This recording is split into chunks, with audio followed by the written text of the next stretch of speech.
Oh, you got a twofer on that one. Jordan's got all of them. All the Does that one work? Yeah. There you Oh, go. there we go. Confetti. Yeah. Oh, you got a little in your hair. Brush it out, Shane. Brush it out. Mine doesn't do any of that stuff, man. What were we gonna? We were gonna talk about something with. Was it the Trump thing? Yeah, let's kick this off with Trump. I mean, if we're not gonna, if we can't talk about this first, we should. I mean, this is breaking historic news in America. I mean, a president has gone to, well, at least be convicted of a felony in New York, and yeah, this is. I mean, this is world news right now. For God's sakes, I'm curious what you guys think, and especially Larry. What's on your mind with all this? Well, I don't know what the legal implications are, and if he can appeal it. And he's running for president. He's in the lead. In my opinion, of the two major candidates, he's the better choice. Which is not to say I'm in love with the guy. Amen. It's, to me, it's all one big uniparty. I don't really know. I don't know the implications of it, and it kind of suggests that the country's kind of becoming a banana republic, where we've got these trials that are messing up the elections and so on and so forth. I mean, one of the things I was saying to a couple of you guys before the show started, I mean, and the show's, I think, got a lot of veterans listening or participating on it. I mean, keep in mind, I Googled it before the show. I mean, both of these major candidates, Biden and Trump, received 5 draft deferments each. So, everybody listening to the show, in my view, is more honorable than these two men because you're veterans. And, so I'm not a big fan of either of these two guys. I like one of them a little better than the other, but, it's not saying much. That's a low bar. Yeah, it's a low bar. Right. But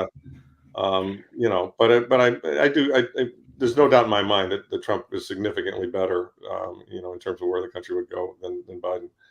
But, that, like I say, it's the country is very badly broken on a lot of dimensions. And one of the biggest ones is politics. And, just the fact that these are the two best candidates that these two parties can put forward is, to me, it's pathetic. So that's kind of how I see it. That's a pretty solid answer. How do you guys see it? I mean, I don't know all the mechanics of the trial, right? Yeah, after the first 10 trials, where they didn't get guilty verdicts, this is just kind of one of those places where everybody knows I'm not a Trumper, and I'm obviously not for Biden or any of the other guys either. But it's this is one of those places where you see what malincentive structures can do. You see just how bizarrely wrong this can all go, where there's political witch hunts, and one of the biggest things that I think this is doing is really fomenting a population that's already on edge. This divide and conquer attitude, right? Unfortunately, I think what they've done is they've galvanized a side that is a lot of veterans, a lot of guys that wear uniforms, a lot of guys that are in the gun clubs, and for the life of me, I think they think they want this fight. They think they need that violence for some other draconian reasons. And, it's like, guys, you better be real careful about, the fight you're picking, because once you break that emergency glass, we were talking about the sheepdog thing with, the Bill Stebbins wrote earlier, and I hope we'll get to that in the show. Maybe we'll open the show with it. There you go. But this is one of those times in America where I definitely tell people, hey, take a breath, take a step back. Let's not do anything stupid. Right. 2020 was one of those areas where we could have done some really stupid things, as guys that have the means and capabilities and network. And instead we chose peace. We said, hey, we've got the strength on our side. We will ride this out, and at the end of it, we'll be better off and they'll be exposed. And this is exactly that same case. You're right. Like, Bitcoin veterans, first and foremost, everybody that's out there and the sound of my voice and everybody else's, this is a peaceful revolution that we're trying to conduct. And if you are out there trying to, give the spark to the gasoline that they've set for you, you're just going to walk straight into that trap. So And don't I'll tell you, do it. I tell you even further, the people that I see that are trying to spark things, to me, they're the ones that are drawing suspicion. Yep. Because Yeah. we saw it on J6. They had people internally that were starting trouble that were saying, let's go, let's do this thing, let's go get them. Okay. They were they were instigating intentionally on purpose. So if I see that happening from people, I'm going to think, okay, well, you might just be an op over here. And that's going to draw suspicion from me. And I think that we should all question people like that, because it should be fairly obvious at this point that, of course, they want civil unrest. Of course, they want people to jump up and say, oh, you're not going to do this to our guy. The reality is, I believe that this is going to be overturned. I think that the highest courts are going to step in and say, wait a minute, okay, this is a bunch of, because the judge in this case behaved in a lot of ways that are questionable. I think that it's going to be overturned. I think it's going to be tossed out. But even if it's not, there's nothing in the Constitution that stops this person from serving out a presidential term in prison. There really isn't.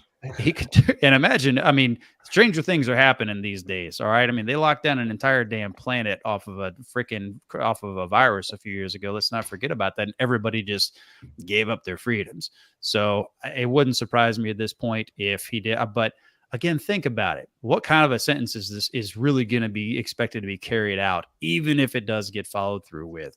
Are they going to throw the guy in an actual freaking prison in an orange jumpsuit?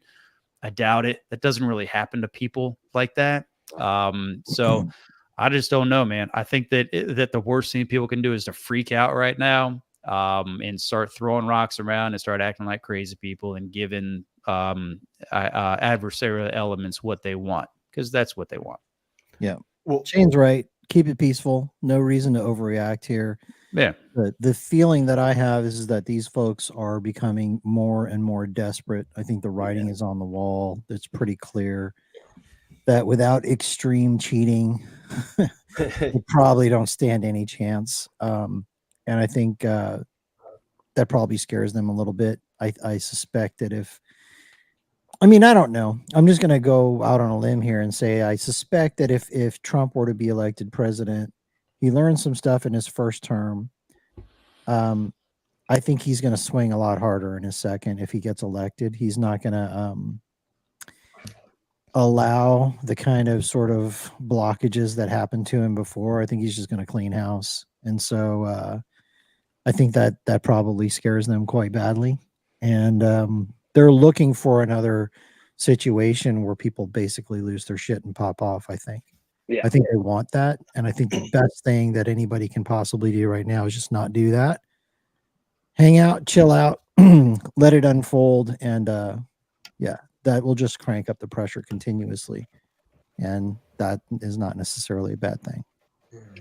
That's precisely. That's kind of like what I had a couple friends like almost immediately text me asking like my opinion. And I was like, it's all it means to me is just it's time to like, we're already like watching closely of what's being done and like what they're doing. Now it's time to watch like really tightly on things that are happening, specifically things that might be getting distracted away from these kinds of headlines, right? Like there were some things that came through today that got really drowned out because of the whole Trump getting guilty. So apparently the White House has the current admin has authorized the use of United States weaponry inside of Russia by Ukraine. Is that true?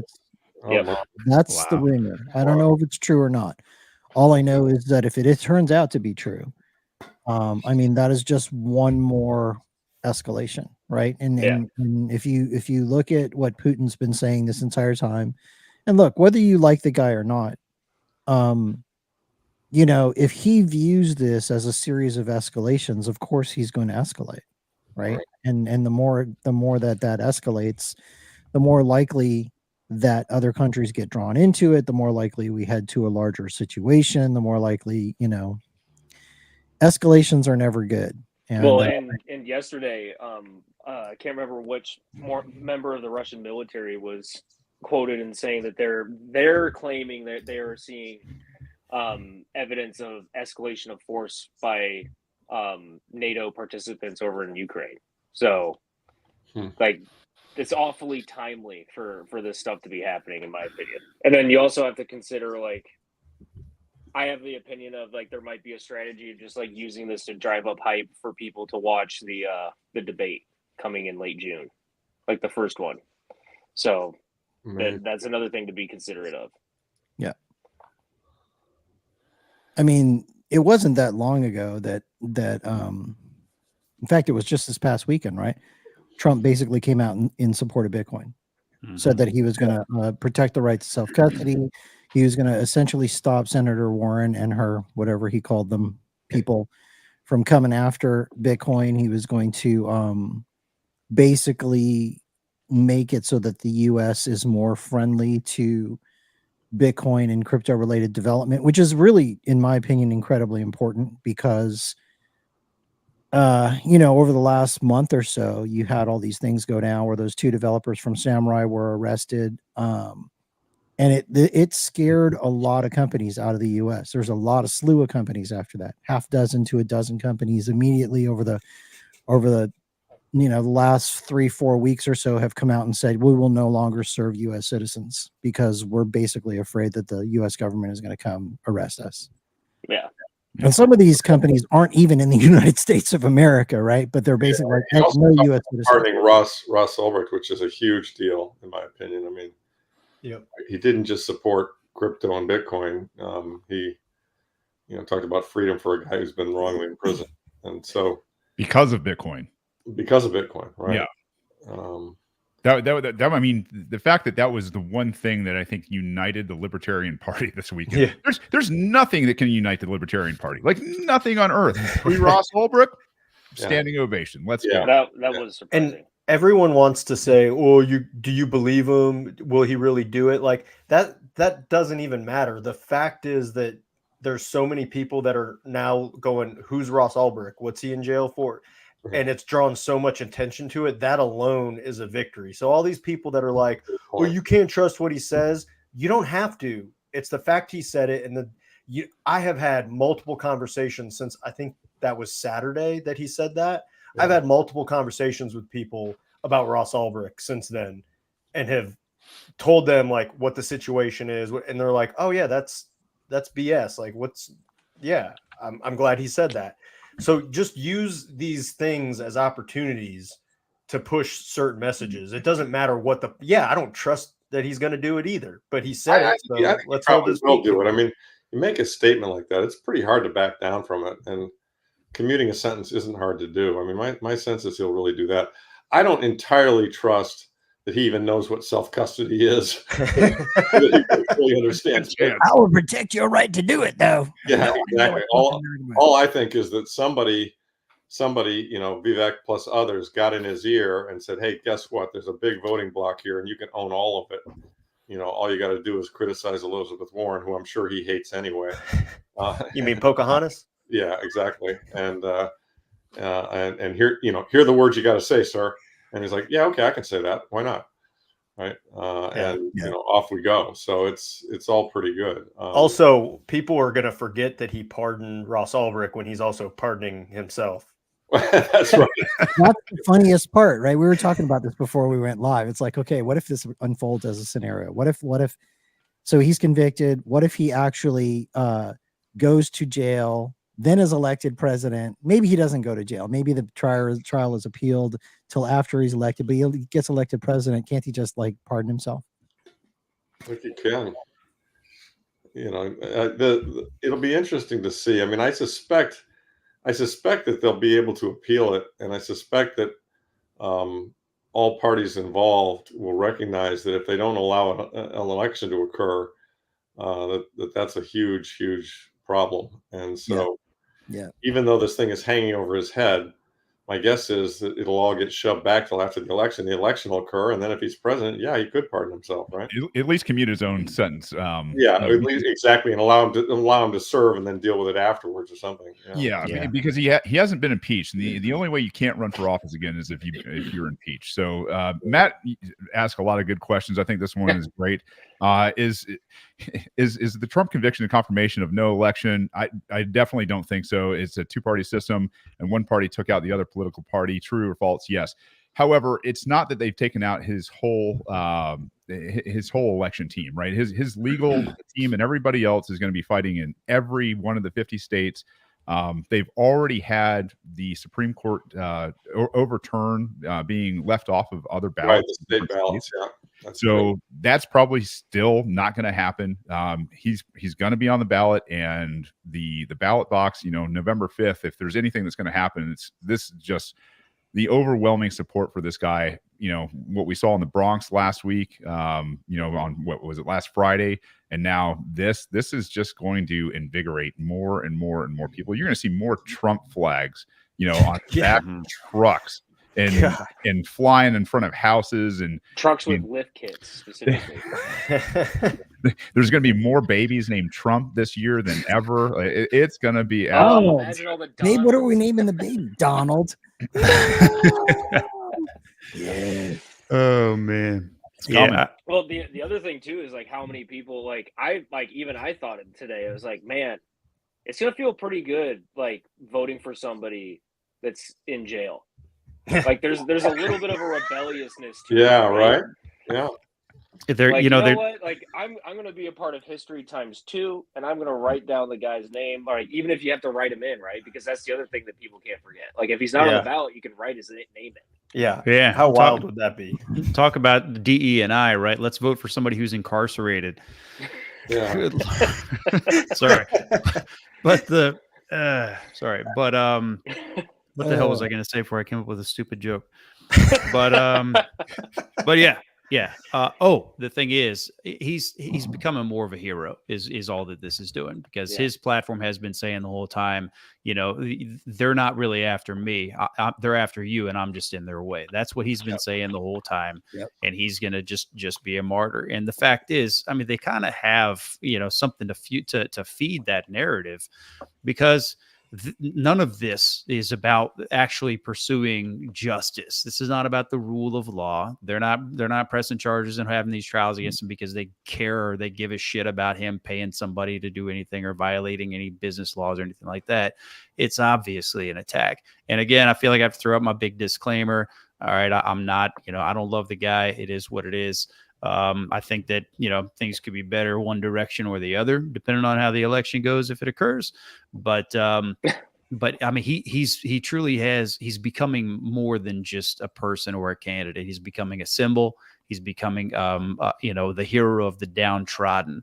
And I just don't think that his adversaries realize how much strength they're actually giving him, because that's it. I think that's exactly what he needs. And you better believe he's got a damn team of people that are prepared to take all of this information and to use it to strengthen their position. Yep. Shane. What a pre-show. Let's roll this in. Bitcoin veterans coming at you. Hold on to your butts. Oh, yeah.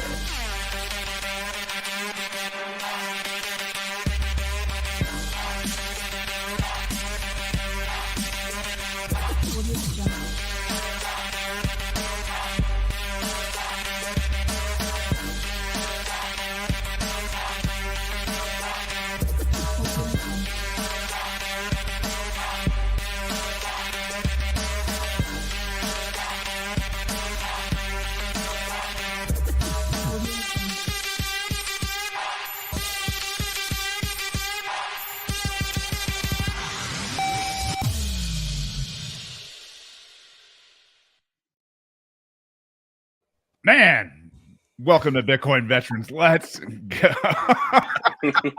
Jordan's ready. I think everybody else is ready. Everybody's pumped up. This is going to be a spicy show. We've had a great time already. Larry takes the cake for being the earliest guest. We've been doing this for a little over, I think, 35 minutes already. So, Larry, you're a trooper. We will make introductions officially. I don't think anybody in the Bitcoin space actually needs it, but we're going to do it because we're professionals. This is Bitcoin Veterans. We are Bitcoiners. We are veterans. We do this to put you back on the mission, find that passion, find that spirit of Americanism that we are all told about. It was fiction, and now we're going to bring it back, take it out of the perverse hands of the state and everybody else. This is a show where we are action oriented. We've got a whole army of Bitcoiners that are veterans and civilians out there behind the scenes that are working on missions such as Gabe with Operation Bitcoin, skill sharing. We've got Brave. We've got guys working on Citadels, comms, you name it. If there's something that you want to work on and you got a passion for in Bitcoin that you want to bring to this group of action-oriented people, you can do it here. You get in touch with us through Twitter or wherever else we're at, and we will put you on the mission. But tonight we have Lawrence Lepard. But before we make that introduction, Alex Stanzik is going to tell you about our sponsor, and we're going to pay some bills. Yeah, right on. So one of our sponsors is KC Cattle. They do meat. Meat is awesome. Like, who doesn't like meat? If you don't like meat, I don't know what to say. KC Cattle is a company that understands the power of decentralization, going direct from producer to consumer. They get Bitcoin. They're on Nostr and Twitter. DM them. Tell them you heard about KCC on this pod. Say hi, get to know them. Portion of their sales goes towards helping Bitcoin vets. And this pod specifically, for those of you in our Bitcoin veterans chat groups, we got a special discount code to buy beef from KCC using fiat. Contact us for details.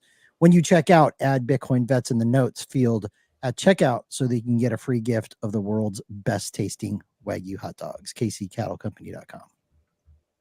That's some good looking stuff. Wow. It's amazing. Delicious. Yeah. Oh, I'll give that a try.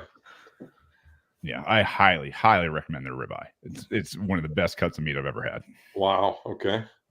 Grill it up, 2 minutes seared on each side, 400 degrees for about 10 minutes in the middle. It is perfect medium rare. Oh man, knock your socks off. They'll ship anywhere in the United States.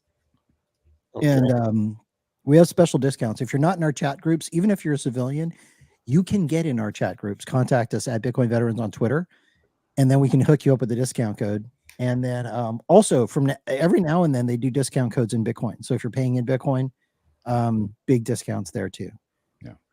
All right. For the intro, we obviously have the great Lawrence Lepard here tonight. He has spent his entire career as a fund manager and an investor prior to becoming heavily involved in the sound money movement. He was a venture capitalist from 1983 to 2003. Since that time, he has managed a gold mining stock fund and has been heavily involved with Bitcoin and the sound money fund.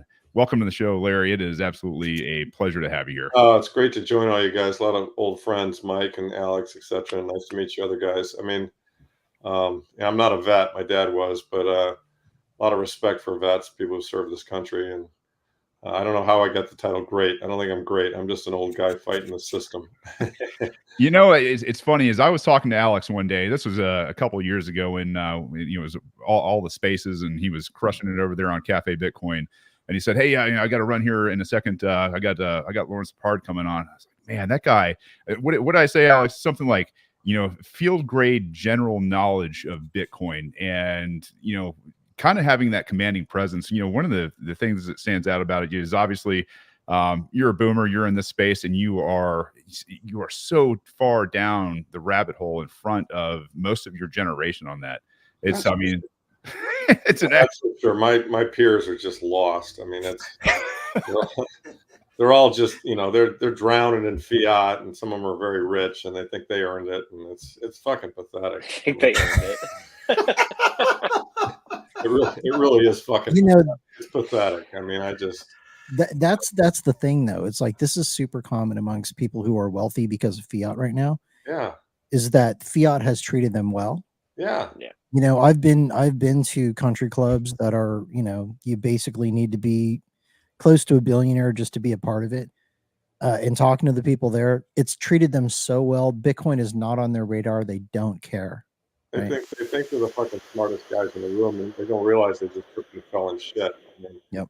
Yeah, I was at a birthday party for a 60-year-old that we know pretty well, and private equity guy was there, and he said he knew who I was. He was obviously very anti-Bitcoin, and he started railing on Saylor because Saylor's selling stock, and Saylor had to sell the stock because his options were going to expire as a 10b4 program, and I just he kind of started just going off on every single tangent of it, and it's because he's made a ton of money in a fraudulent business, and eventually I just kind of looked at him. I said, well, you know what? We'll see how it all works out. Yep. Because someday that fucker's going to be broke, and I'm going to be living in his house.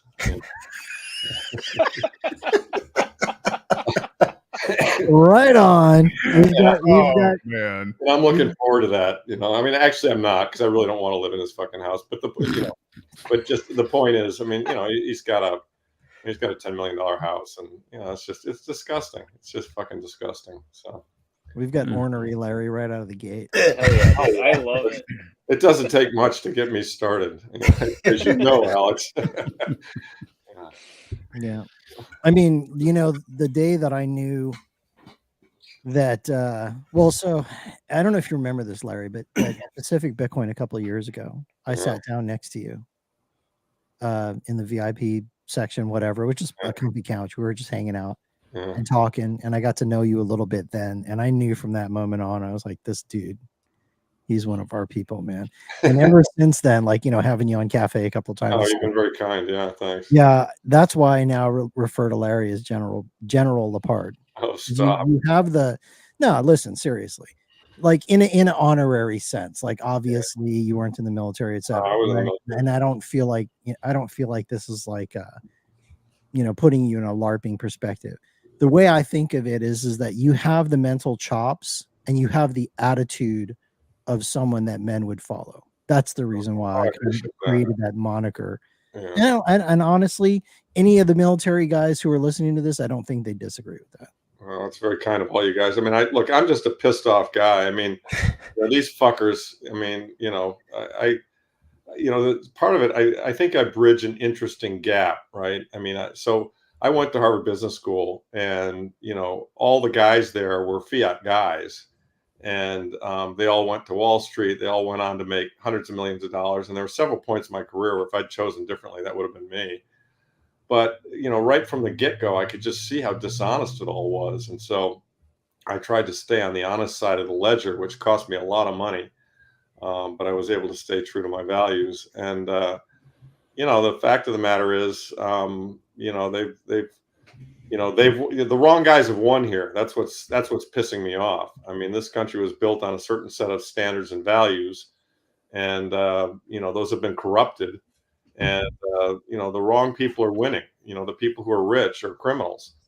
All the guys that the bail. I mean, the biggest example of that is the GFC, where it was very funny. I mean, I don't know how many people know who Lloyd Blankfein is, but he ran Goldman Sachs during the GFC. And there was a time when he got on Twitter and he started holding forth on all kinds of things about national policy, war, the Pentagon. I mean, all kinds of shit that military guys would be interested in. And I started responding to him on Twitter. I said, look, asshole, shut the fuck up. Okay. You basically were running a bank that was bankrupt, and you should have personally been bankrupt. And instead you're living in a $60 million house in the Hamptons because the fucking government bailed you out. None of us here on Twitter give a rat's ass what you have to say. Shut the fuck up. And I said every time he would post, I would say that. And eventually he just stopped posting, So, I mean, I think, to allow the fiat lords to, live in their fantasy world without calling them out on it, that's to me, that's a problem. I mean, I went to Harvard Business School. The business school ran a seminar where they had Hank Paulson, Larry Summers, and Geithner come back and try to whitewash the GFC, and well, we had to do it, and this, that, and the other, and then they asked the question: is there anybody here who thinks that what we did wasn't the right thing? And I raised my hand. They called on me. I stood up and I said, yeah, absolutely. What you did wasn't the right thing. It was fucking criminal what you did. You bailed out the criminals. You let the guys who had created the problem live another day. You used the excuse of saying that the ATMs would fail if you didn't do it. And it was just plain fucking wrong. And I said that in front of probably 700 Harvard Business School grads and to the guys who had done it.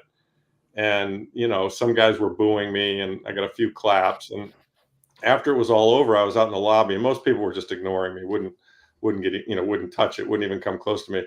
Probably had a handful of guys who came up to me and said, fucking A, man, that took guts. You were so fucking right. And the reason I could do it is because I just don't work for any of those guys, and I just don't fucking give a rat's ass.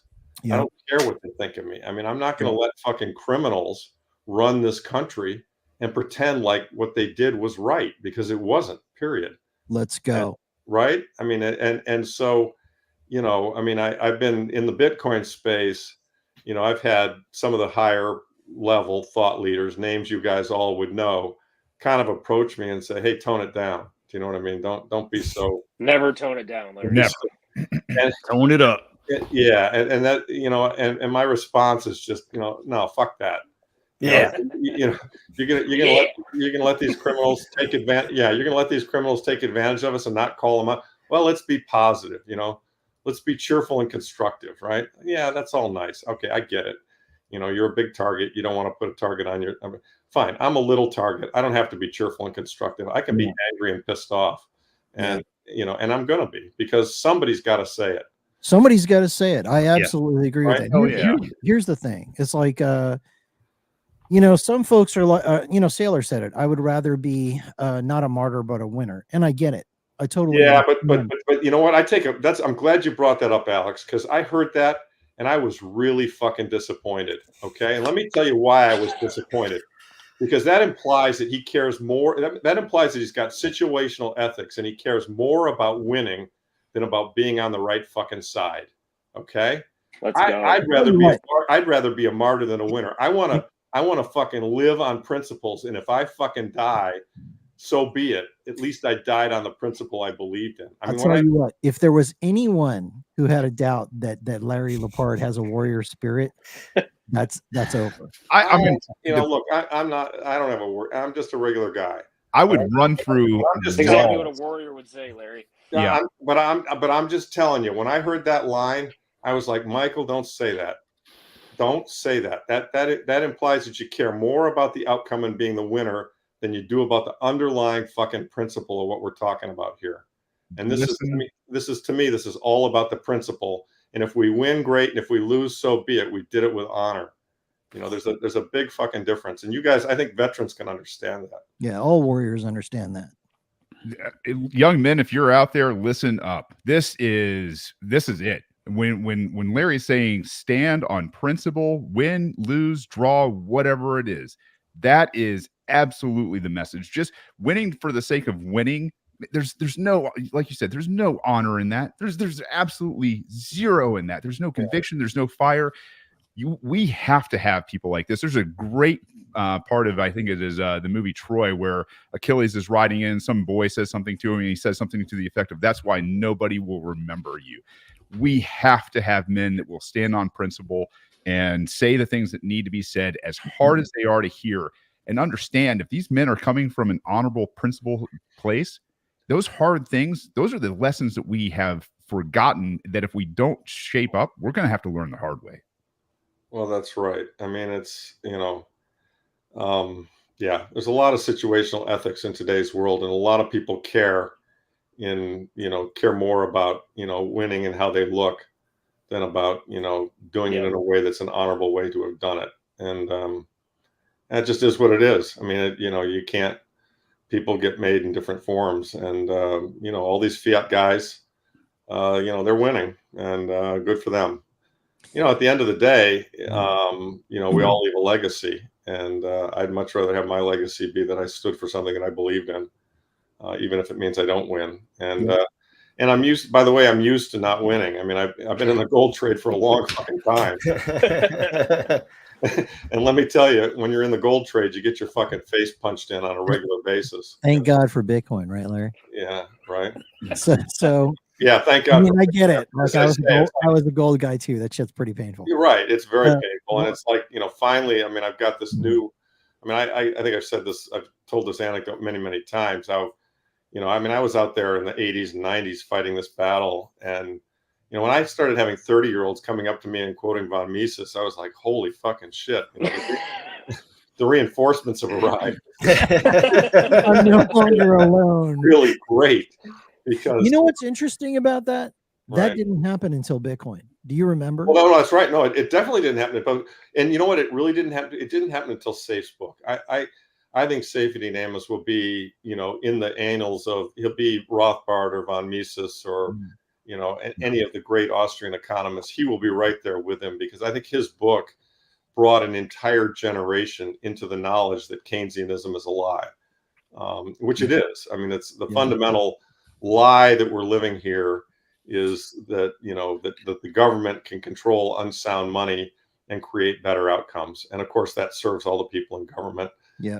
And that level of and it's led to the corruption that we see today. Absolutely. That level of corruption is all based on, the Keynesian lie that got started a long time ago. I mean, this fucking pedophile, Keynes, who was known to be a pedophile, he made the statement. He said, in the long run, we're all dead, so it doesn't matter. Yeah. It's a nihilist.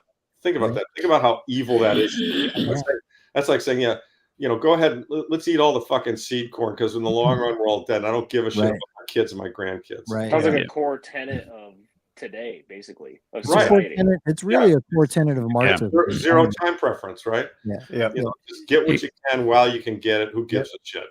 And that's the big difference, really. And that's why what you're saying is so necessary right now, because it's not even about us. It's not about if we're winning or not. And it can't be about us being concerned, well, I'm going to look like this or I'm going to succeed. Right. It's not about that. It's about Boss them. says it right. It's about the kids. It's for the fucking kids. It's the legacy, right? Hell yeah.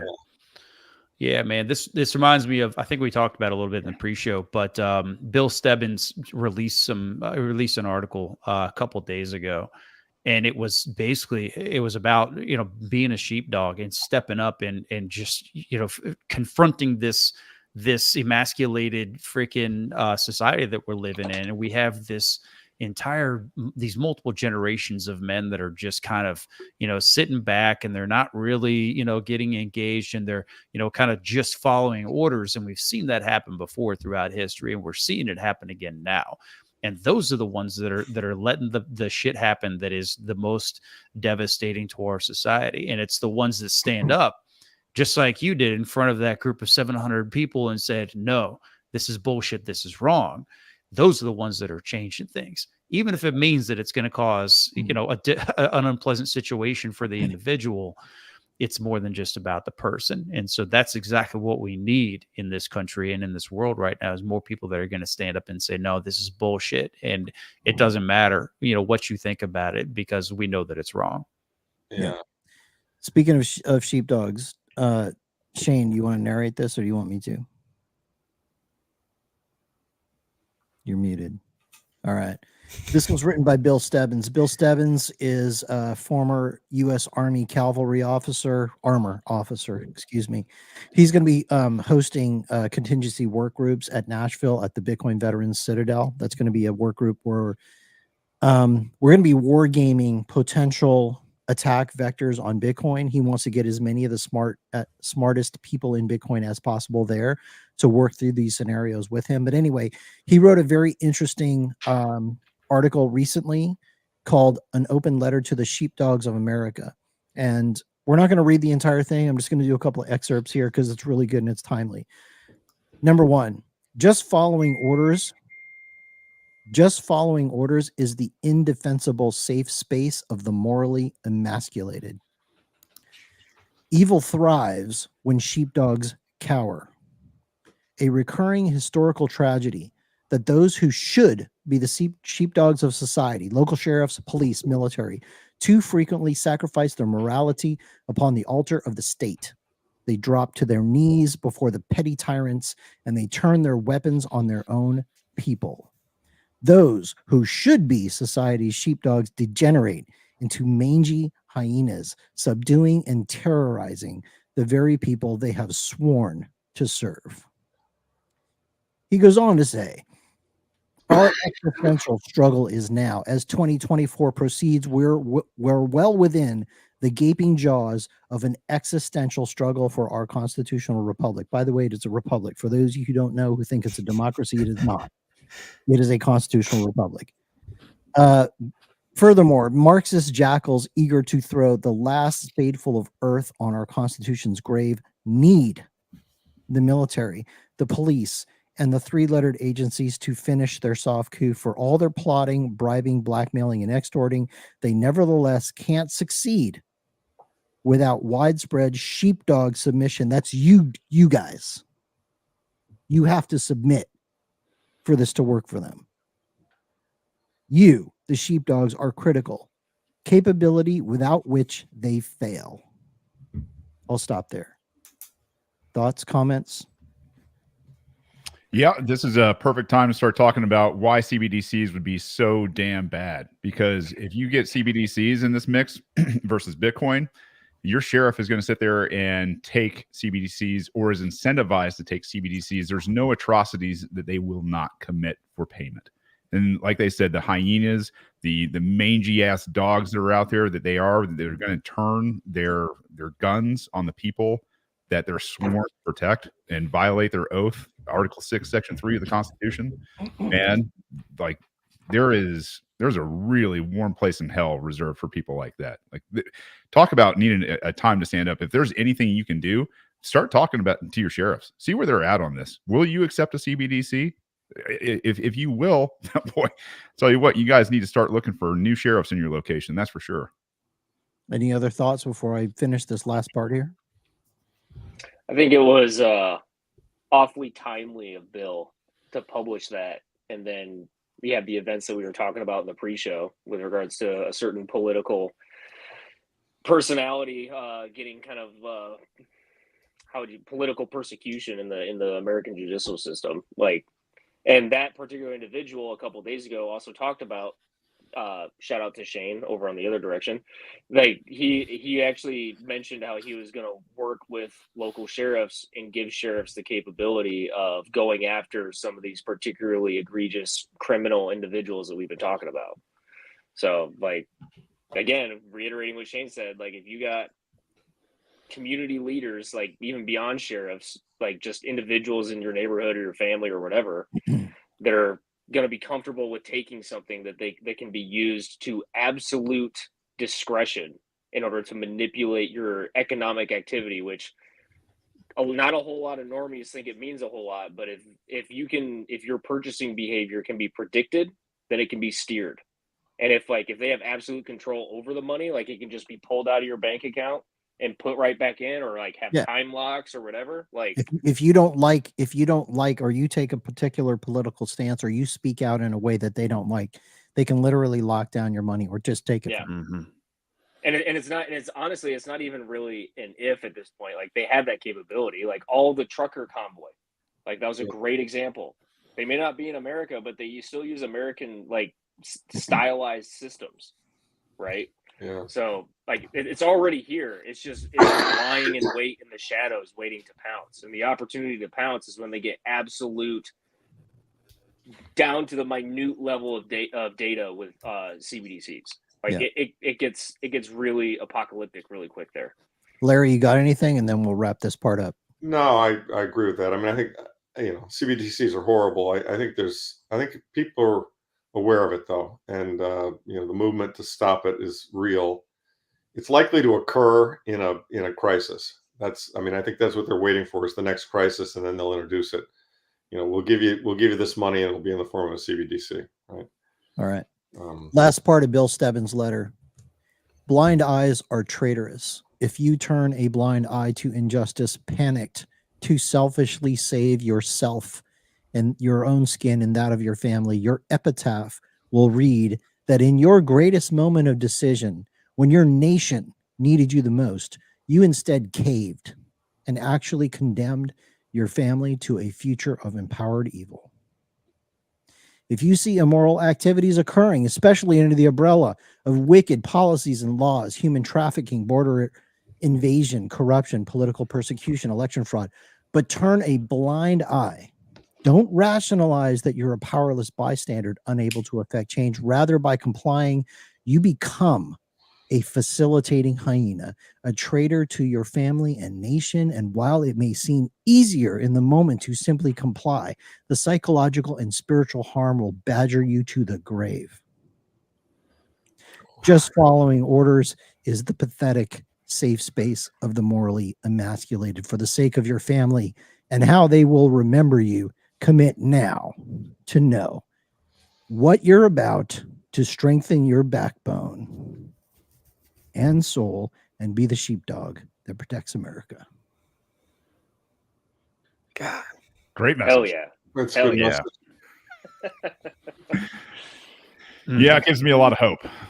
gives this. I think Americans have been silent because they have the strength to be silent, and to sit here and withstand the storm that is upon us, and not be violent. Really, what an amazing group of people. They could have launched in 2020 and had every right to do so, and they've still just said, hey, we'd prefer a peaceful means of transition to whatever we're moving into.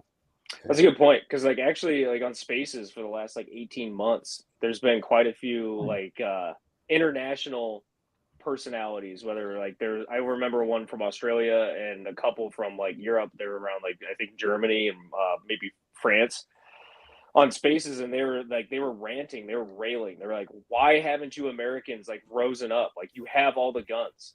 Why aren't you doing this yet? It's you don't understand the responsibility that you have when you own firearms. Yeah. You don't just pop off at the first not only slight. Yeah. Not only that, once you choose that pathway, there's no going back. There's this poem about the man who just wanted to be left alone. Right? I don't know if you guys have heard it, but basically, I'm going to paraphrase it. It goes basically something like, that guy will wait and never do anything, take up arms ever, because they don't want to. Because by doing so, you basically are committing suicide. Your former life is gone. You realize in the moment that you take up arms that everything has changed and you've completely given up your life and you'll never go back. This is the shit that's it.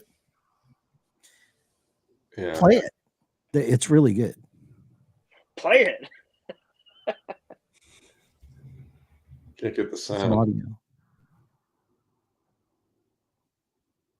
Come on, producer, make audio.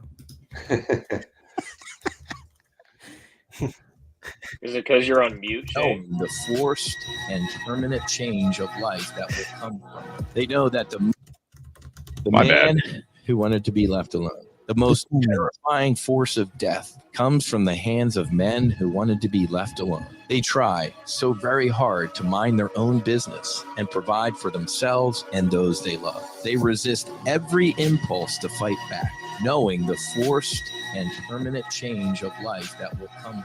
They know that the moment they fight back, their lives, as they have lived them, are over. The moment the men who wanted to be left alone are forced to fight back, it is a form of suicide. They are literally killing off who they used to be, which is why, when forced to take up violence, these men who wanted to be left alone fight with an unholy vengeance against those who murdered their former lives. They fight with raw hate and a drive that cannot be fathomed by those who are merely play acting at politics and terror. True terror will arrive at these people's door, and they will cry, scream, and beg for mercy, but it will fall upon the deaf ears of the men who just wanted to be left alone. Yeah. That gave me Band of Brothers vibes, or Inglorious Bastards. I got to tell you, as one of the guys here that has seen some extreme action in house to house combat. If you guys have ever seen that Mike Tyson video where he talks and he cries and he kind of weeps about the guy that he becomes before he goes into the ring, or the guy that he has to become to go into the ring. When you're talking about those guys having to bury the peaceful man to go on the warpath, that is a awful choice. Just a terrible choice, because it's ahead of you. You know the days, the moments, the incredible suffering that's going to come, possibly even at your hands. And you have no choice at that point. You have zero choices left. You're backed into a corner, and it's you or them. And now it's scorched earth time. That is not what we want to be. That is not what we need for the human species. And that alone, I mean, what a powerful thing. What a powerful warning to say, enough, guys. Stop this before you push people way too far. Well, Shane, I think that's a good thing to highlight too, because you see a lot of the guys. I feel really bad for not remembering the name. They put together. There was a couple dozen of them put together that bill from the military. I can't think of it, but what I wanted to highlight was that a lot of the emotional charge that's coming from a lot of these guys right now. It's not even necessarily they're angry that you're what's going on is threatening them having to make that decision. It's like, I don't want to make this decision. Stop it. Like, you're gonna force all of our hands in a way that, like, we don't want it. You don't want it. You think you want it, but like, we're all gonna regret it when we get there. Like, just don't. Yeah. Here's the thing. They think they want it, but Yeah.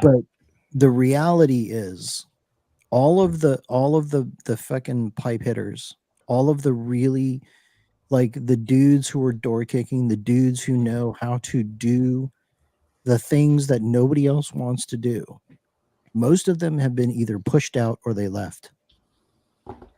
And they're all us now. So that fight that they think they want, I promise you, they don't want. All right, this wraps this episode of Bitcoin Veterans. A little levity here. No, you're right, Alex. This is we are in some strange times, and I think, with Larry here painting a brighter future, hopefully. I've always had great respect for how you're able to come into the space and really command a presence, and this is I think there's, an entire group. You got over 700 people out here, for God's sakes, this early in the show that are listening, to your message. And I think they're here because they respect it. I think they really adore, what you have to say. And it comes with, a quiet fury that a lot of men just don't have these days. And I'm curious, what drives you? What what drives you to get out there and to continue to say these things? Because I think a lot of guys are weary, they're tired, this wearing down has got to a lot of people where they've like, hey, I'm just going to step away. Yeah, look, I get weary and tired too, and I mean that this has been a long fight, and there were times where I felt like I was kind of out of the fight. I mean,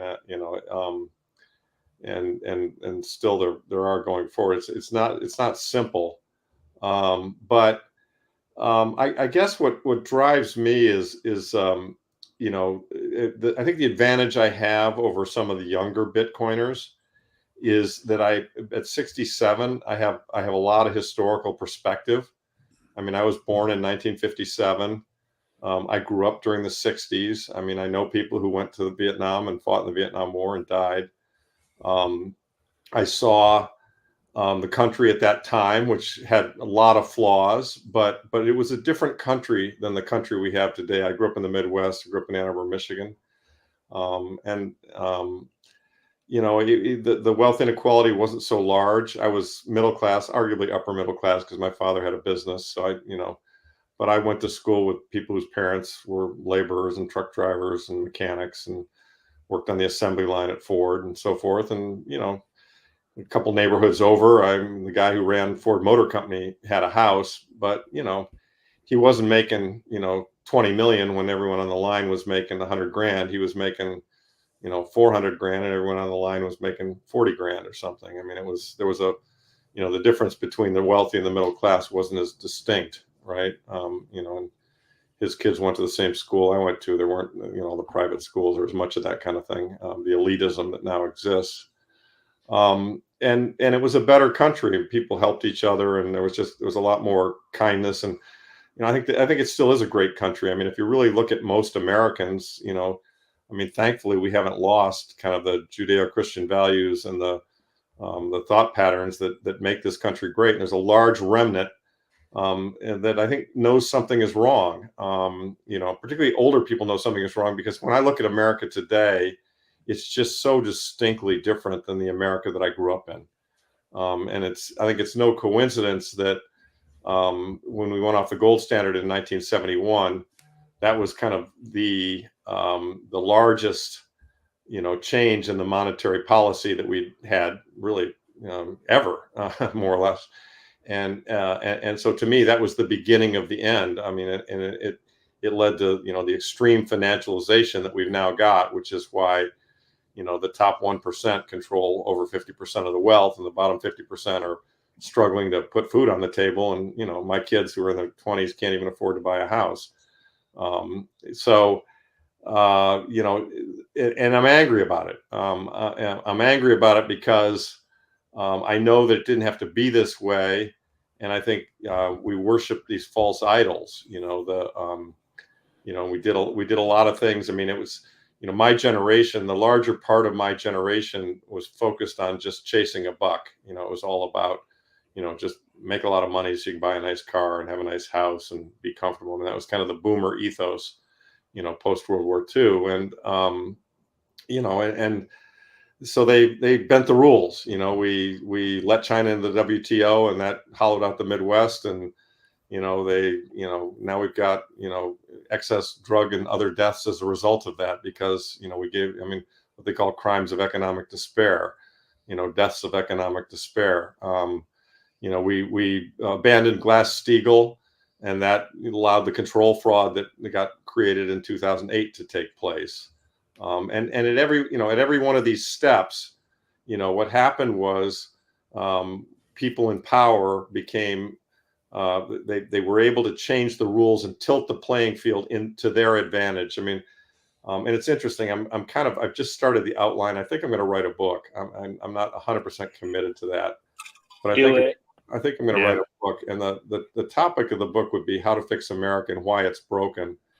And I think the reason that it's broken is that, we took these incremental steps in the wrong direction that, as I say, tilted the playing field in the direction of the people at the top. Yeah. And, if you think about it, think about how much technological innovation there's been from 1971 to present.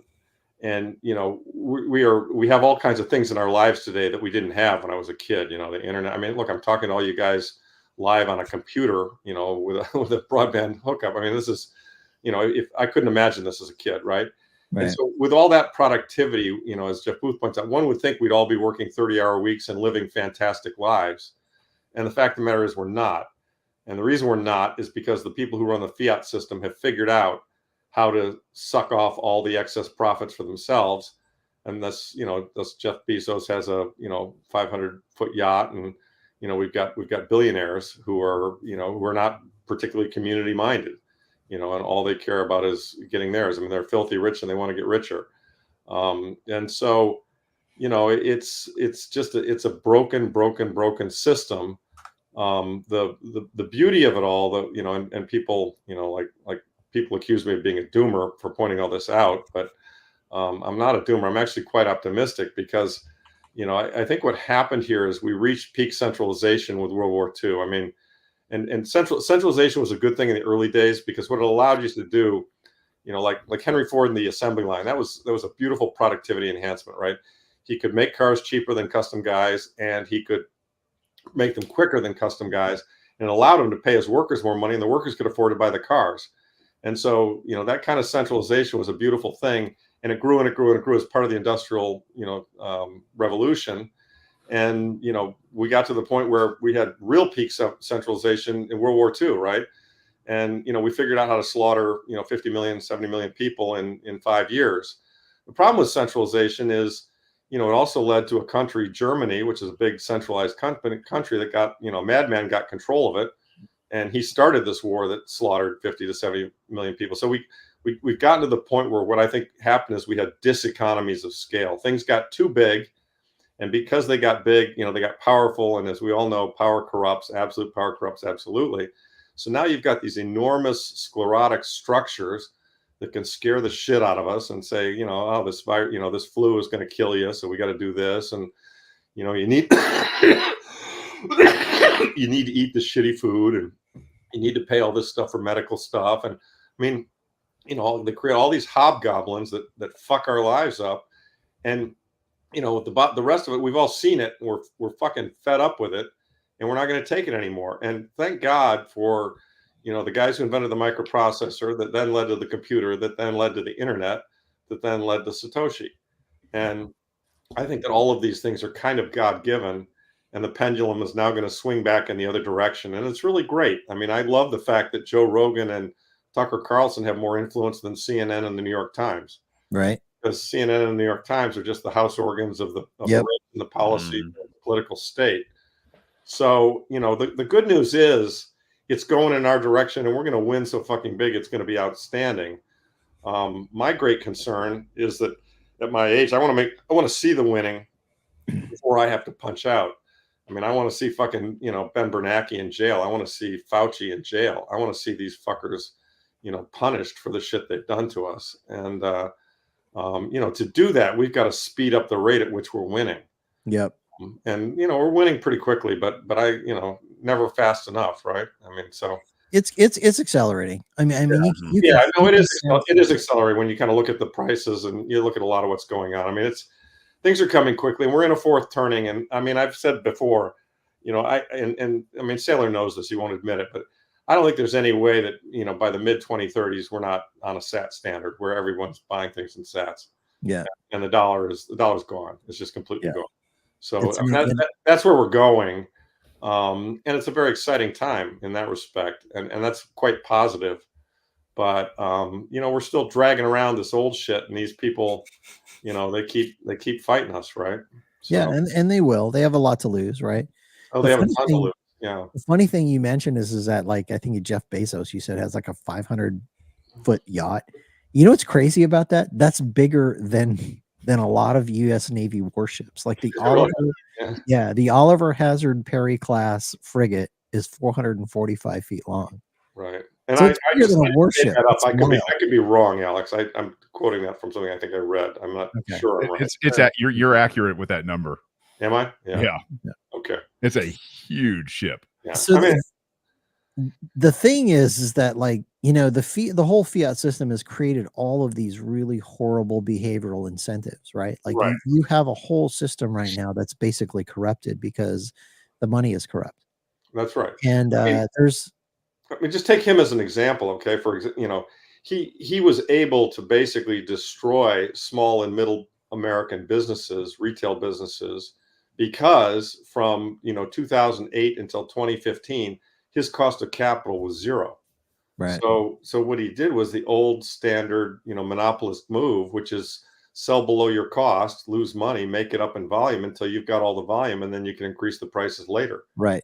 And the Sherman Antitrust Act, if it had been enforced, wouldn't have allowed him to do it, but it wasn't. And so here we are, and he's a billionaire. But again, it was the fiat, 0% interest rates was what allowed him to get as rich as he got.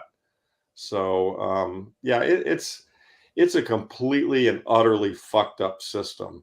Yeah. And those of us who are in this Bitcoin community, we completely see it. And it's our job to try and help our fellow citizens see it, which is why, I'm considering writing this book. I mean, I'm always trying to think of ways that I can, I love it, Alex, when you say get on the mission, right? Yeah. So, I mean, my mission before I punch out is to be able to say, I've done as much as I possibly could to advance the cause of sound money, because I think sound money will have the biggest difference in my kids and my grandkids' lives. I agree.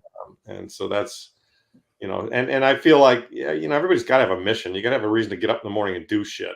I mean, it's like, and if you don't have a mission, start investigating Bitcoin. That'll give you a freaking mission. You'll start to realize, like, this is the answer.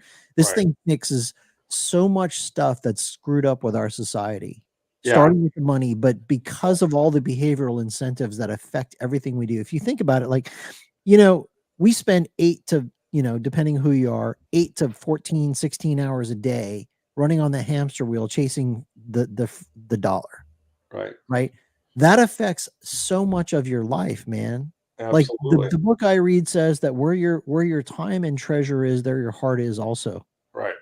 So you simply cannot be not affected by that. You can't spend 8 to 16 hours of your life running on a hamster wheel, chasing dollars, without that affecting who you are.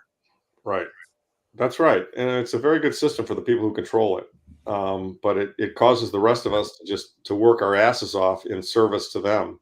Yeah, and the fucked up thing about the whole thing is that, like, the whole system is really designed in a way where it siphons off the wealth of everyone and transfers it to the smaller, like less than 1% of the top of the population. Yeah. No, it's complete insanity. It's rather stunning. In fact, I just wondered out loud, am I able to share my screen or not? Probably not, huh? Yeah, I don't think that's availability here, unfortunately. Yeah. All right. Well, I'll post it on my Twitter feed. There's after the show is over, there's a really great chart that shows wealth by category, and it's just kind of nice. And I think it's from the early 1980s, and it just shows how since this financialization really got going, the 1% have just taken all the wealth. Yeah, it's and crazy. Like if bottom you look 50% has been flatlining literally, and that's why you see the way that this economy is just, it's just not working for people. Yeah. Well, like if the top 1% are getting wealthier, and wealthier, everybody else's income is basically flatlined. The problem with that is the prices of things keep going up, right? Correct. So if your income is flatlined and the prices keep going up, Correct. you're getting poorer every day while they're getting richer every day. Yeah. No, they're turning us all into peasants, and it's time. It's time for a peasants' revolt. In 1342, there was a peasants' revolt. It was, the joke we called it in humanities when I was in college was, surfs up, right? The serfs have to rise and take back the castle, because these castle holders they're just fucking all of us so badly. It's beyond the pale. And and what is it now? Like, there's the common parlance or mistake of just like conflating the stock market with the economy, right? Like you look at the stock market, and 90% of equities are owned by the top 10%. It's like, of course, and they all have buyback strategies. So of course they're all like getting wealthier and wealthier, while the rest boomers of the are generally happy with that, but everybody else, like I've heard it put it like this: it's like if you're under the age of 45 and you don't have a tremendous amount of assets in terms of like your home and your portfolio, you're basically screwed. That's right. That's pretty much right. It's and by the way, even if you're older and you do have some assets, you're screwed. That's one of the beautiful things about Bitcoin. I think I've used this example in the past. I know a guy in his 60s got $2 million and his house is paid for. Now, most of America, thinking about that situation would go, he's fairly well off, and that's pretty good. But he tells me, he said, you know what, I can't stop working. The reason I can't stop working is I think I'm going to live another 30 years. And I don't know how far 2 million is going to go. If we have massive inflation and gasoline's $30 a gallon, well, 2 million is not going to be enough. Right. And so, and that's the problem. That's the way this debt-based Keynesian system has managed to, it's a beautiful contraption. From their point of view. Yeah, if you're the top 1%, if you're the closest to the money printer, it's fantastic. It's perfect. It's fantastic. If you play the game and you get near the printer, and this is why, look, Keynes basically set this thing up to benefit the moneyed class, and we've got to change that. They created the Federal Reserve. There are lots of different layers and parts of it all, but it's only gotten worse and it's only accelerating. And if something cannot go on forever, it will end. And the way the debt has grown compared to the GDP, we're at the point now where I think that a collapse is imminent within the next 10 years. All right, can I add one quick quote, and then I'll let Gabe and Jordan ask some questions here, because we've been totally like, anyway. So here's the quote: "When you see that trading is done not by consent, but by compulsion, when you see that in order to produce, you need to obtain permission from men who produce nothing. When you see that money is flowing to those who deal not in goods, but in favors. When you see that men get richer by graft and by pull than by work, and your laws don't protect you against them, but protect them against you. When you see corruption being rewarded and honesty becoming a self-sacrifice, you may know that your society is doomed." Yeah, Ayn Rand. Yeah. Yes, sir. I posted that following, or something similar to that, following Caitlin Long's post. She's trying to get a direct account with the Fed and has not been able to get one because she's a Bitcoiner, and they don't view that in a favorable light. And there's another bank very similar to hers, a similar business model, even not Bitcoin oriented, but a full reserve bank, which is the unique twist on what she was trying to do. And but Randall Quarles, who's a former Fed governor, is involved in it, and they applied for the same thing, this thing called a master account. And sure enough, they got one. Gee, what a surprise, right? And that it's just classic. Look, the corruption. It's just, there are too many things to list. Janet Yellen receiving $7 million in speakers fees, otherwise known as bribes, from the banks that she regulates, right? Wow. I mean, Right. my classmate at Harvard Business School, Kaplan, being the Dallas Fed head and trading the S&P based on insider information. I mean, the list just goes on and on and on. I mean, Nancy Pelosi with her trades. I mean, Unbelievable. this is an incredibly corrupt and broken system.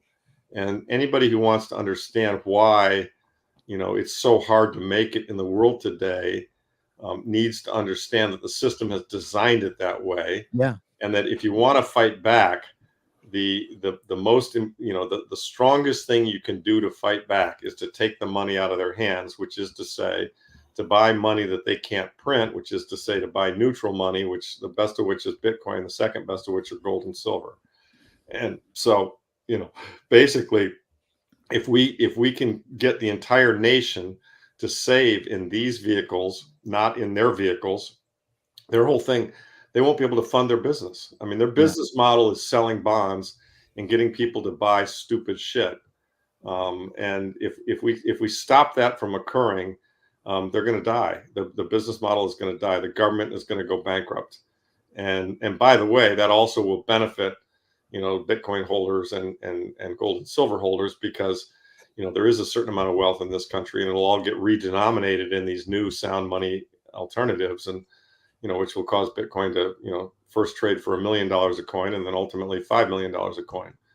And I mean, gold today, if it were priced the way it was priced pre-1971, would be $80,000 an ounce.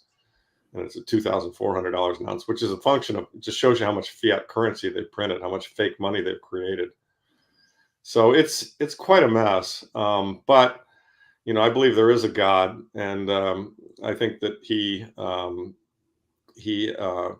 gave us these technologies that are going to allow us to decentralize. And then, he gave us Satoshi, or I think Satoshi is a collection of people who did it collectively. But in any case, he gave us these gifts, and these gifts are going to destroy this broken system. And it's well past the due date. It should have been destroyed years ago. Hell yeah. But it's happening now. So Okay. I'm extremely optimistic about that. That's the beautiful part of the whole movement here. Me too. Yeah. Hell yeah. I'm going to jump in. So, yeah, I mean, this is, I'm trying to retain I'm trying to keep myself under a lid right now, because I'm getting a little fired up about this, but it's like you're talking about. I mean, people feel this, people know it. And whether or not they've heard about Bitcoin, whether they know what a CBDC is, whether they understand the concept of centralization versus decentralization, or any of the basics of economics, people can feel it. Okay. And every time we see one of these TikTok videos of some, middle-class lady sitting in her SUV with a Starbucks cup, talking about how she has to work 4 jobs to, buy her shoes and all, and pay her rent and all that other stuff. And I'm not making light of it, but, people are like experiencing significant levels of distress over this now. Oh, And they're totally lost. And it's just, but it always comes back to just, well, it's just the way that it is. What do we do? Okay. And then the different political parties, they'll take it and they'll direct that energy against their opponents, and they'll try to make everybody angry about it. But I say all that to say that it feels like we're at a place now where people are almost ready. They're almost ready to start hearing the truth, because they're feeling the pain. Okay. And when people are experiencing that pain, they're ready. Okay. They're ready for that lifeline. They're ready for the truth to be introduced into their life. And we've got, there are a lot of veterans that are a part of this group right now. We're growing, and it's like Alex talked about in the very beginning. You're talking about a group of action-oriented people that are on a mission right now.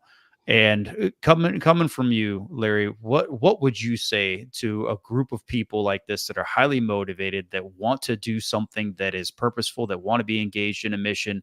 Like you said, I mean, before our tickets get punched and we're done here, what can we do on the individual level, on the group level? What would you recommend action could be taken from us? Yeah, I mean, to push this forward. Yeah, I just think that we got to change hearts and minds, and hearts and minds get changed through education. And I give out copies of the Bitcoin Standard. I talk about Bitcoin everywhere I can. I tell people to download a Moon Wallet, and I send them $1 to show them how quick and easy the Lightning Network is. Obviously in my case, I do a bunch of podcasts and other things. I think that, basically trying to communicate to the more of us that there are saying this, and the more that it's working, the better off it'll be. And I mean, look, this is going to happen almost no matter what, in my opinion, because it's a better technology. It's a better solution. It's going up in price. And, we're really right on the cusp of the tipping point here. I mean, I think we're going to see 150, 200,000 a coin, in the next 18 months. And, that's going to wake a lot of people up, and they're going to realize that this is a lifeline. Now, sadly, some are going to jump in right at the 200,000 top, and it's going to correct, and then they're going to freak out. And so I always think, when I'm trying to orange pill people, I always try to explain to them the volatility, and that they have to be prepared that if it goes down, they're going to double down, not sell. Right. Because that's the only, as we all know, that's the only way you get hurt in Bitcoin is if you panic sell. Right. So, it's as long as you have a 4+ year time frame in Bitcoin, there's never been as great a wealth making opportunity. I mean, this is an enormous paradigm change, at the base layer of money. And, I think it's going to be shocking. I mean, I actually really feel sorry for all the normies and idiots like my neighbor with the $10 million house that don't fucking understand this shit. And it's because he's an arrogant bastard. It's going to be very satisfying for me to see him. But I mean, there are a lot of normal people who are just confused, and they're afraid of Bitcoin because they heard about SBF or something. I mean, I feel sorry for those people. Yeah. The arrogant fiat types who hate it because they recognize it threatens the game they're playing. Now, I don't feel too sorry for them at all. I want to bury their asses. But, I think the way we win is we just continue to spread the message, really. Everybody has a network of friends, and every friend, if you orange pill one person, and then that person knows 20 other people, and then they, right? How does any new idea, get adopted? Yep. And it's interesting. I mean, it is a revolution. I was just doing some research in my book the other night. Everyone thinks the American Revolution was just a foregone conclusion. We're just gonna, Britain's a bad thing. We're gonna leave. We're gonna win. Well, John Adams wrote at the time that he thought that right in the earlier part of the revolution, he said, basically the way he saw it was he thought about a third of the country were patriots, a third of the country were loyalists, and a third of the country didn't know what the fuck was going on and didn't care. Yeah. Right? Yeah. And that's, I mean, I think we're not quite at that point yet, because I don't think a third of the country understands that sound money is the solution. I think we're kind of at 10% of the country that's kind of becoming aware of that. But the point is that we need to pump up those numbers, right? We need to get to the point where we're not just 10%, we're 20%, then we're 30%, then we're 40%. That's I mean, right. One of the things that is encouraging, right, is what happened in DC last week. I mean, it's and what happened with Trump and his flip flop on this whole thing, where he said he's going to pardon Ross, and he's going to support the right to self custody, and he's in favor of crypto and Bitcoin. I mean, he could leave the crypto piece off, but hey, at least he, generally speaking, gets the notion that this is something that a big part of the populace cares about, and he wants those votes. So, again, we just need to keep spreading the word, but it's happening. I mean, I'm not, this isn't like a panic situation. I mean, the ETFs are an enormous thing. I mean, there are all these people who are afraid. I had a lot of friends, and actually converted a few of these guys who said, yeah, I get it. I understand the thesis, but the government's going to shut that shit down. Yeah. Well, they don't. Yeah. They really don't understand. Yeah. Well, January 10, they approved the fucking ETF. Okay, dude, government's not going to shut it down. Government just let it happen. Now what? Oh, shit. Maybe I do need to own some of this, right? Yeah. So, that's really that's my message, that, look, this is the best money ever created. I mean, it's Safedin's point. I mean, you want to fight with bows and arrows when you got gunpowder? No, military guys will get that. Yeah. This is the best technology. You literally use the best weapon available, full stop. Yeah, Bitcoin is the best weapon we've ever seen. And it's peaceful. That's the amazing thing. It's a peaceful totally revolution. peaceful. Hell It's yeah. totally peaceful, except insofar as we're going to take all these fiat people and make them bankrupt, which is, I think that's a beautiful thing. Yeah. That's the right Get on the way to mission, do spread the word. All right. So, Jordan, do you have a question for Lawrence? And then I think story time. Oh, God. I just want to say, like, I think this is a good. We've covered kind of like all the generations and all these different demographics, and everything seems to be coming together. I don't know if you see that too or not, but I mean, maybe you don't see that in your generation quite yet. Maybe they're starting to come around, but I even see that with your generation, like more people coming around, not just to the ideas of freedom and like understanding that to a new level than ever before, but kind of being like, all right, what's this money thing? What's this Bitcoin thing? I mean, how much do you see that? No, I definitely see it. Well, look, I mean, young people get it in spades. I mean, I have a lot of young people coming up, and they totally get it. I mean, I think boomers are the last to get it, but I've seen, I had a lot of people who were very resistant to it. I put it in my fund. I had some people leave my fund when I did that, and I've converted a lot of people. I mean, this Chris Irons, who runs Quote the Raven, I mean, he was very negative about it when I first started talking to him, and I've converted him. He's full-fledged orange pilled now.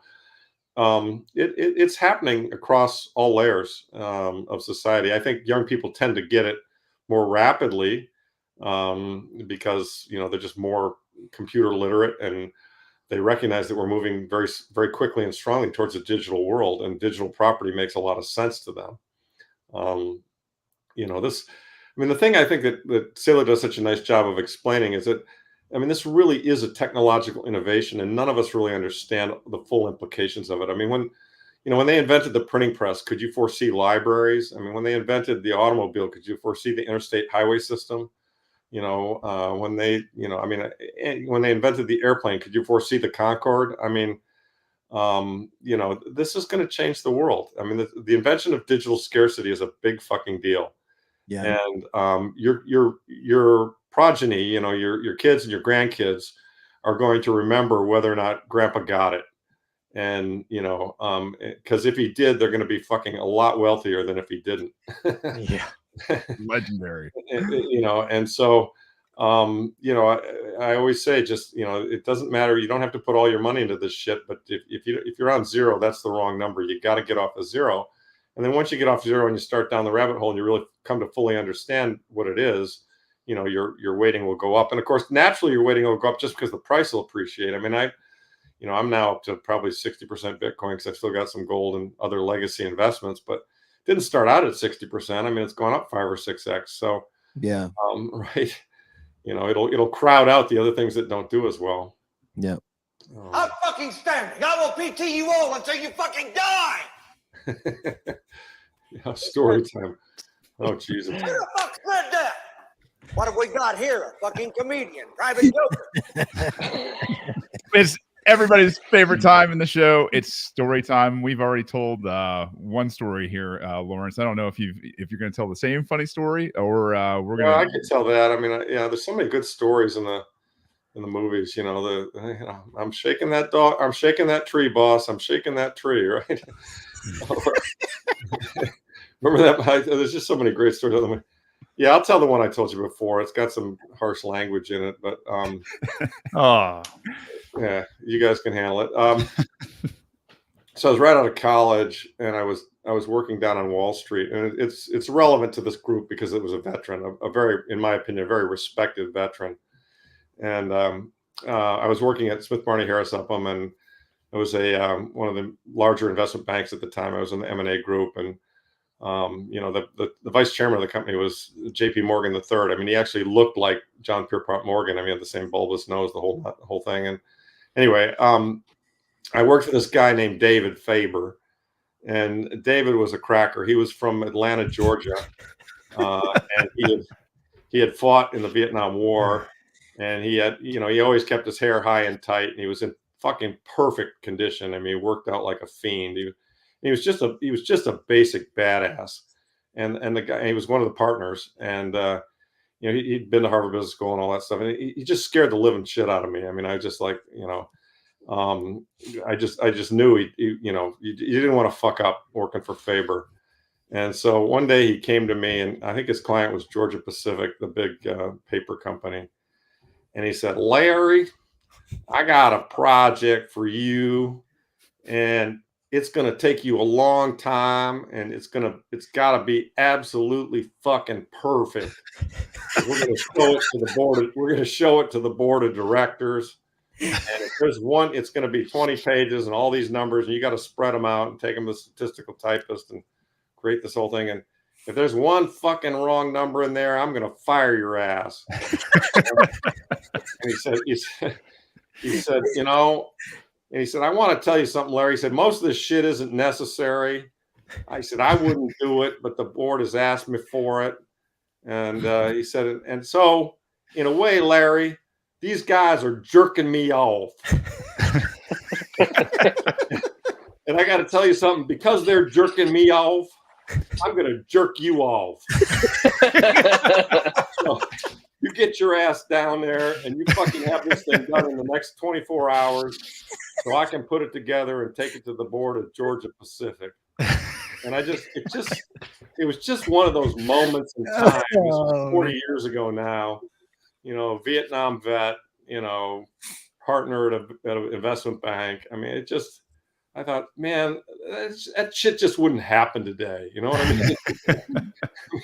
You know, you wouldn't have that guy, you wouldn't have the accent, you wouldn't have the language, all of it. It just wouldn't fucking happen today. And that is so hilarious. It was a moment in time that I'll always remember and always kind of cherish. And I don't know if David's even alive anymore. He was probably, because he was 40. He's got to be in his 80s now if he's alive. I'll have to look that up. But you know, Larry, believe it or not, that story probably resonates with our audience quite a bit, because anybody who's been in the military knows what it's like to be voluntold. It's like, come here, you're doing this thing whether you freaking like it or not. Well, and when you know that, like, you've been given an order or a task that is jerking you off. Yeah. Like, Yep. That is too damn funny. We all know it's bullshit, but you're gonna do it anyway.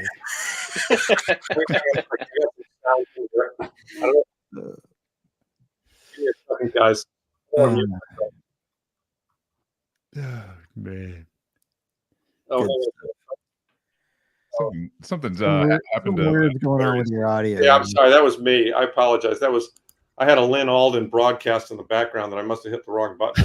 I apologize. Anyway, yeah, I was volunteered to do something, and it was a tough task, I'll tell you.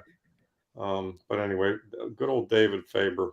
Hey, we're gonna let that guy down. Shit. Hilarious. I don't know. Awesome, is that what you're looking for in terms of story? That was perfect, man. That was great. Everybody's cracking up. It's good stuff. I mean, we've got 1,100 live here right now, and I want to say thanks to everybody who's out there for coming in, spreading this all over the internet.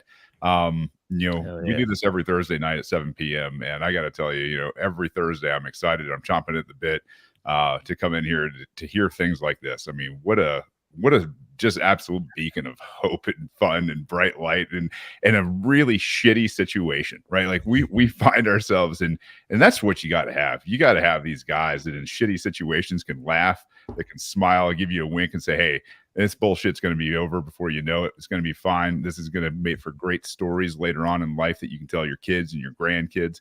And that's what makes a life. I mean, what an opportune time to be alive. And well, that's the thing. I mean, at the end of the day, I look back at my life, and I think some of the tough things I went through. So those are what build character. And you know, and look, this is going to be a tough fight. Let's not kid ourselves. The other side's got more tricks up their sleeve. They've fucked me so many times.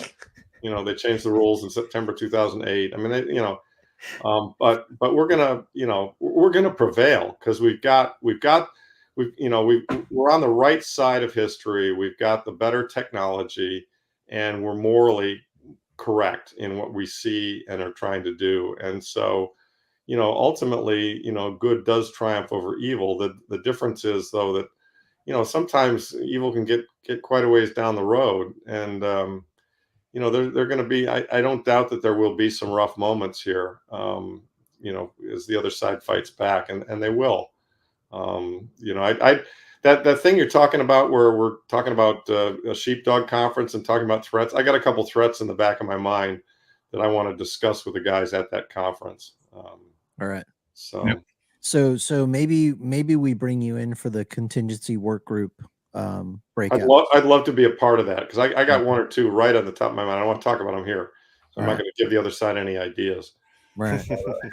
But there's, I mean, I know what I would do if I were in their shoes, and so I think we got to assume they're going to try and do it. Yep. Fair enough. Right. I mean, this is a fucking existential fight for all the marbles. It is. It is. Right? I mean, these guys got all the money, they got all the power, and we're trying to fuck them, and we are, and we're going to win, but we're gonna fuck them so good. Yeah, but we can't be naive. I mean, we've got to recognize that they are going to. They are going to try and fuck us as well. And so I love your liberal use of the F word, Larry. Me too. I appreciate it so much. Well, did they have one for this? Oh man. Spot on. While we're on the subject of Nashville, guys, we have a 70% discount for you for the Bitcoin conference in Nashville. Friends, family, veterans adjacent, all that fun stuff. Let us know. You can get in contact with us through Twitter or the bitcoinveterans.org. Correct, guys? And that's a hell of a deal. 70% off. Nice. Yeah. Oh man, like all of the conferences has totally embraced Bitcoin veterans. Like they all want to help us. They all want to. I mean, it's been fantastic. In Nashville, they're giving us a breakout room, 3,000 square foot breakout room. We're gonna have our own stage. Oh, that's great. Like, and they're not charging us for this. Like, they're totally hooking us up. They've been very supportive of Bitcoin veterans. Wow. I got to give David Bailey credit for that. I'm not generally, I think I told you earlier, I'm not a huge fan of some of his stuff, but I got to give him a lot of credit for that. I will be at Nashville, and I try to be approachable. I encourage people to come up and say hello. I appreciate the support, and I like hearing people's stories and try to be helpful whenever I can. Yeah.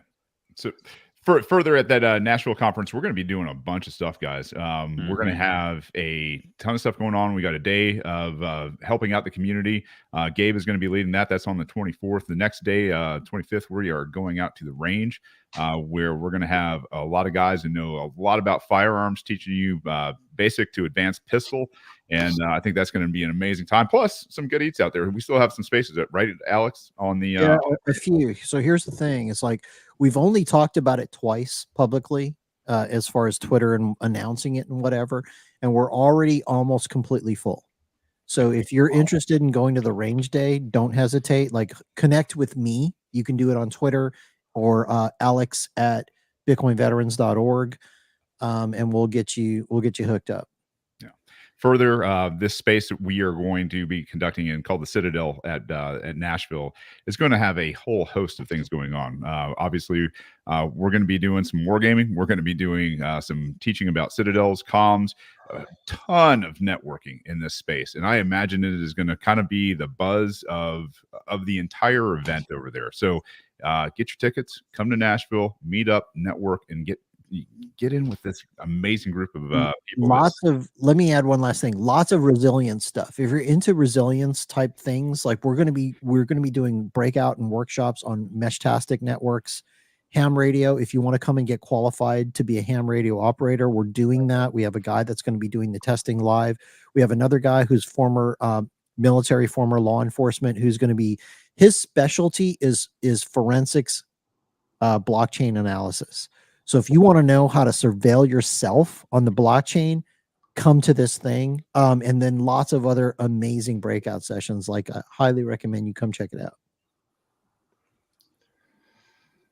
All right. Hell yeah. It's going to be awesome. One thing I want to also throw out there is the Me Premier Bitcoin Unconference is taking place on the afternoon of the 24th.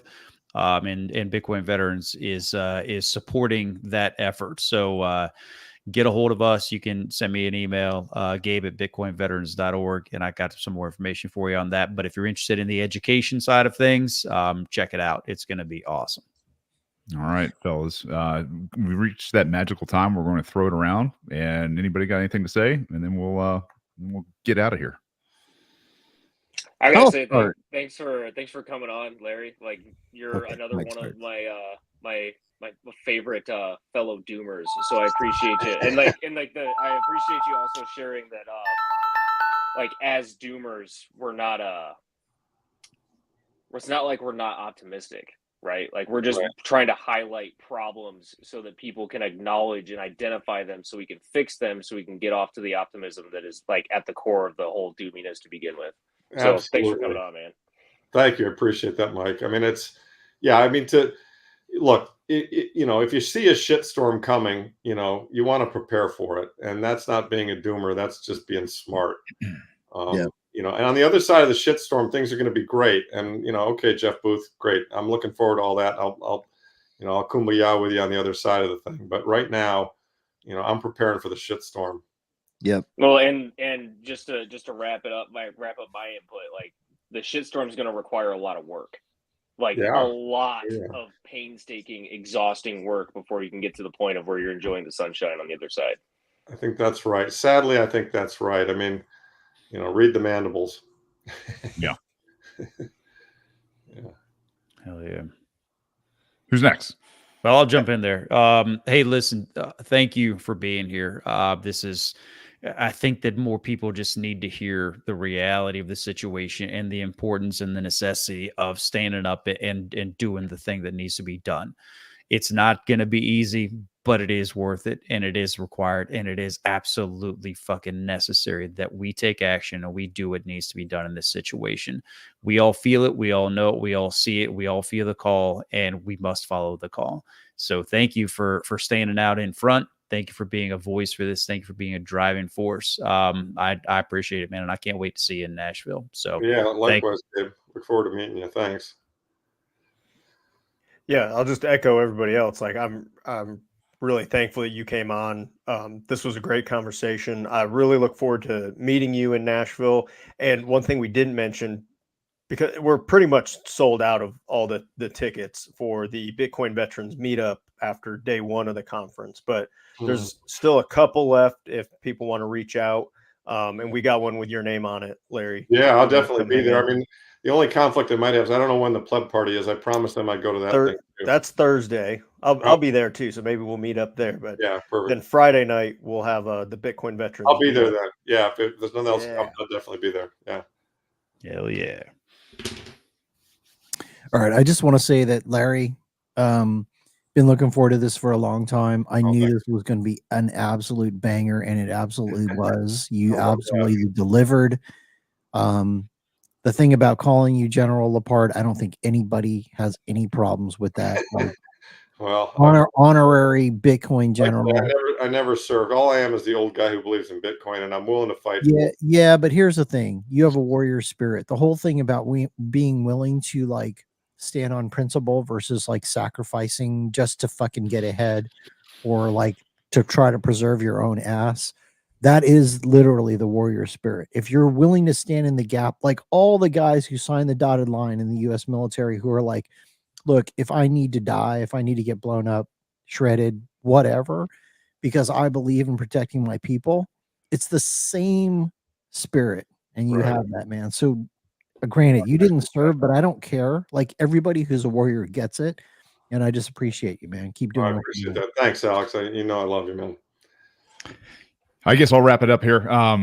Really, Gabe, Alex, Mike, and Jordan, thank you guys for all being here. Larry, you have been extremely gracious with your time, and we all appreciate that. It's just, it's one of those things where you get to bask in the greatness of some individuals for a short time on this planet, and you're one of those guys. I'm look, guys, it's been my pleasure, and I'm happy to come back anytime. I mean, we do this as often as you like. I'm where Foss is. I mean, Foss, you know, and I miss the guy. He's had his own set of problems. He's had to withdraw a little bit. Hopefully, he'll be back. But you know, my view is, you know, and Saylor does this too. I'll go anywhere, anytime, any place to support Bitcoin. I mean, that's how important I think it is. I mean, and that's, you know, if somebody asked earlier, what can we all do? What can veterans do? You know, support Bitcoin. Do everything you can. This is, I am so convinced, this is the solution to our problems.